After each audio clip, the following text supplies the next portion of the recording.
Welcome to a fall TBR video and welcome to my bookcase. This is my new and improved book collection in my brand new apartment, and today we're doing a TBR jar video. I did in fact get an apple crisp macchiato, which is my first fall drink of the season. It's very sweet, but very delicious. It kind of tastes like a candle, and that's what I love about it.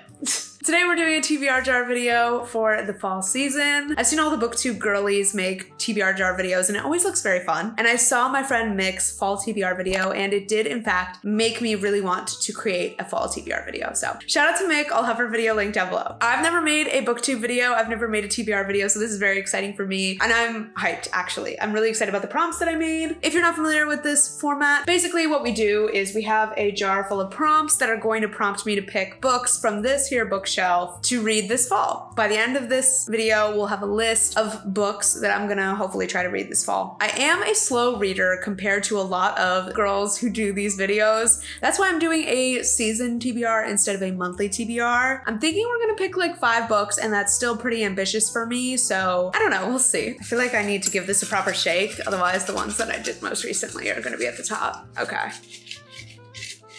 Prompt number 1, a book with a cover you love. Okay, this is an interesting one. Obviously the immediate contenders are the ones that are visible face up in my collection because clearly I like those covers. So we have The House in the Cerulean Sea, which my understanding is like cozy fantasy, found family. There's like magic powers involved and like cute relationships. I don't know. This was highly recommended to me by my friend Mick, whose taste I do really like. And this feels very fall, so strong contender there. We also have Not in Love by Ali Hazelwood, which I love this cover. I know it's maybe divisive. I've heard some people say they don't like it. I love the color scheme. I love the slight metallic texture going on, but an Ali Hazelwood romance is a very specific vibe that I'm not sure if I'm going for. This is a contemporary romance. I'm assuming all of Ali Hazelwood's romances have a science element, like her main characters are typically scientists, and they're kind of a quirkier type of romance, I would say, from what I've experienced, which I've read Love Theoretically and Bride. Bride was a 5-star read for me. I think I gave Love Theoretically maybe a 4 or a 3 stars. Okay, I gave Love Theoretically a 3.5. Yeah, that tracks, that tracks. But I did really enjoy it. So I would still be open to reading more Ali Hazelwood, hence why I have bought another one of her books. But I don't know if that's screaming fall. I do also really like the cover of this book, Tell Me It's Right by Katie Wismer. This is a new one that I just added to my collection. And she actually sent me this because I was a beta reader for it, which I'm dying to get to this. And I'm hoping this makes it onto the monthly TBR. But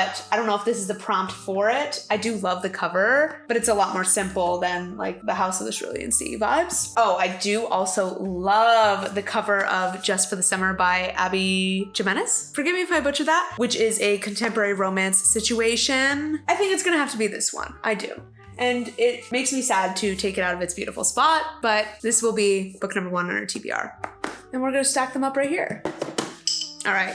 Prompt number 2, a book that's been on your shelf for a short time. I think this is the one that we two tell me it's right for. This book is a contemporary romance, small beach town setting, brother's best friend trope, and I ate it up when I read it the first time, and now in its final form, I have no doubt I'm gonna love it. I would not be surprised if this ends up being a 5-star book for me, so very excited to add this to the collection. I will say though, Tell Me It's Right, not the most fall vibes because it's literally a summer book, but maybe I can read it like earlier in the fall so that it's like not super cold and moody out yet. I don't know. That's my thoughts. And something about this paperback, there's just something to it. Like I love holding it. I love how light and bright it is. I actually really love books that are mostly white or like have a lot of white elements. Let me give you like a close-up. This is a close-up of the cover. It's like a sunset situation. Gorgeous. Obsessed with her. Adding to the stack. Prompt number 3. A book that scares you. This is a prompt that I stole from Mick. So scares me, I'm interpreting as like, either I think I'm gonna love it, therefore I'm kind of nervous, like what if it doesn't meet my expectations? Or it's very hyped up, so I'm scared, what if I don't like it? Or it's just really long and intense. I have several books that could fit this bill. First one that comes to mind is Fourth Wing. This is a very popular book on BookTube, Book Talk. I've heard about it a lot. I'm not even on TikTok and I have heard a lot about this book. My understanding is that it's a romantasy, there's dragons involved. I love romantasy. And I could see myself eating this up, but I've also heard some people say it's not very well written, which I approach with a grain of salt because I feel like sometimes people just tend to be more harsh and critical towards very popular books. So I don't know, how I would feel about it. I don't know. It does kind of scare me. It is also huge and a giant hardcover. They did come out with a paperback of this recently that I'm very intrigued by because it has gorgeous sprayed edges and it's like really nice. I actually don't really love this cover, to be honest, the metallic and the hardcover. I don't know, something about it doesn't do it for me. But that is a book that scares me just because it's very hyped and I feel like I could potentially love it, and it's also huge. Another book that scares me would be the intro to the Crescent City series. I mean, it should be pretty obvious why this scares me, right? These are ridiculously large books.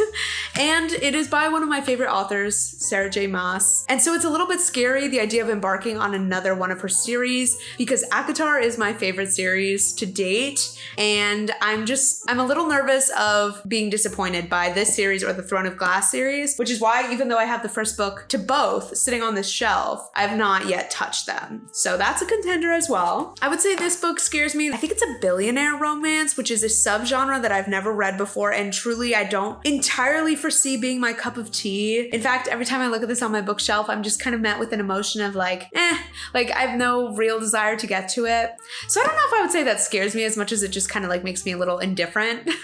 So maybe not the best selection for this prompt. And then I would also say that this book scares me, Tomorrow and Tomorrow and Tomorrow and Tomorrow. To be fair, I don't know very much about this. My understanding is that maybe it's a literary fiction. I know it's a much more like thoughtful, maybe slow-paced, relationship-focused book, and it's just a little bit outside of the realm of what I typically read. I actually got this as a gift in a book swap from a very sweet coworker of mine. I don't know, it just kind of intimidates me because I feel like it's outside of my typical genre, and I don't know much about it besides the fact that it's supposed to be very like heart-wrenching, and sometimes I struggle with things that are heart-wrenching, as well as I have a hard time when something deals with big topics in a contemporary or literary way. I am comfortable with darker themes and more intense themes in fantasy, but I struggle with that in contemporary, if that is even what this is. I think it is hard-hitting in some way. So I think those are our contenders for this prompt, and all of them sound like a lot. And I think I have to go with House of Earth and Blood, the first Crescent City novel, because it's just the one that seems very exciting to me. I guess it also has fairies involved based on the back of the book. I actually don't know much about this series, and I'm very okay with going in pretty blind. I've heard the world building in this is crazy. It's obviously a fantasy. I'm sure it has heavy romance elements. I don't hear a lot of people talk about Crescent City as much as A Court of Thorns and Roses and Throne of Glass, her other two series that are very popular. I know people read them, but I've heard minimal thoughts. So I really want to just go into it completely unbiased if I can and see how I feel. From my understanding, it has a bit of a more urban fantasy vibe in the sense that things are a little bit more modern. It seems like a little bit more of an edgy series. I could be wrong, but that's my understanding, and I'm really excited. So House of Earth and Blood is going on the stack, and honestly, this could take me the entire season. So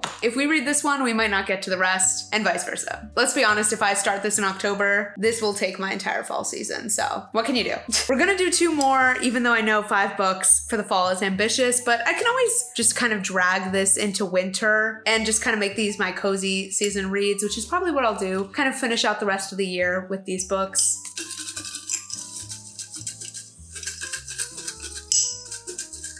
A book by an author you love. Well, we just kind of did add 2 books by authors I love. So let's think, what other author would I say that I love? Honestly, I don't know if I like Elsie Silver or Ali Hazelwood enough to say I love the author. And I've never read Emily Henry, so the Emily Henry books are off the table. I put this prompt on there in hopes that I would pick the Katie Wismer book or a Sarah J. Maas book, but we've already done both of those. The only book that's truly coming to mind is The Ashes and the Star-Cursed King. This is the sequel to The Serpent and the Wings of Night, which I read a while back. This was a 4-star read for me, so not quite a 5-star, but pretty close. The entire time that I was reading this, I was incredibly impressed by Carissa Broadbent's writing. I thought she was gonna be like my new go-to. I was obsessed. I was like, this is such well-written romantasy. And then the ending happened. And I really did not agree with some of the choices that were made in the ending. ending specifically for the love interest, which I've talked about before. I will not try to spoil anything, but that being said, I do still feel as though I really enjoyed the writing style of this author. So I would feel comfortable saying she's an author I love, though with an asterisk, but I'm definitely still interested in reading more of her books. So The Ashes and the Star-Cursed King, the sequel to this book, could be a good selection. And I would like to read this somewhat soon while I still sort of remember what happened in book one, because there is some somewhat elaborate world building going on in this, and I just don't want too much distance from the duology before I start it. Yeah, I think this might be it. I think this is gonna have to go on the stack. If you're not familiar with this series, it's basically a vampire series, although the main character is a human. And so it's a fantasy and a romance. There's a lot of action. It's a very gory series, so know that going in. It's like very intense, pretty dark as well. Covers some pretty dark themes. I would say proceed with caution, but I would recommend this duology, at least from the first book that I read. Even if I don't agree with all the choices that were made, I still think it's well written and it's an interesting premise. All right, it's time for the grand finale, and I personally am hoping for something a little bit lighter and a little bit shorter. Okay, last for the fall TBR is a very fitting prompt, a book that feels cozy. One option is Emily Wilde's Encyclopedia of Fairies, which I do believe is a cozy fantasy or cozy fantasy adjacent. It has some academia vibes. I saw a new cover that they created for this book, and I'm obsessed with the new cover. It honestly always makes me very angry when I buy a book and then they do a, like, not a rebrand, sometimes it's a rebrand, or just an alternate cover that I then love, and I'm like, why did you do this after I already purchased the book? This is the old cover, obviously. I don't know much about this except that it involves academia. I believe the main character is a professor and she studies fairies, so there's obviously fairies involved, and I believe there's also pretty heavy romance. And I've heard pretty good things about this. I know it's a bit on the slower side, so it has a little bit more of that cozy vibe to me, kind of cozy fantasy adjacent. So I feel like this is a great contender, but we do already have 3 fantasies in the stack. It is my favorite genre, but I do typically like to break it up with some contemporaries. So I'm wondering if there's anything on the contemporary shelf that feels cozy. Heartless? Honestly, no. Just for the summer, for obvious reasons, no. Happy Place also has summery vibes. The only one that I'm thinking is Icebreaker,